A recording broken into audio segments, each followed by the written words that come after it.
अस्सलामु अलैकुम।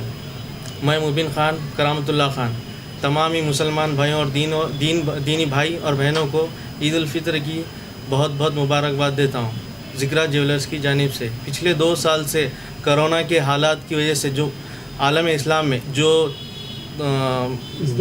इज्तिमाई तौर पर ईदगाह पर नमाज़ नहीं हुए, इंशाअल्लाह इस साल इज्तिमाई तौर पर ईदगाह पर इंशाअल्लाह अल्लाह से उम्मीद है कि इज्तिमाई नमाज़ा होंगे ईदगाह पर।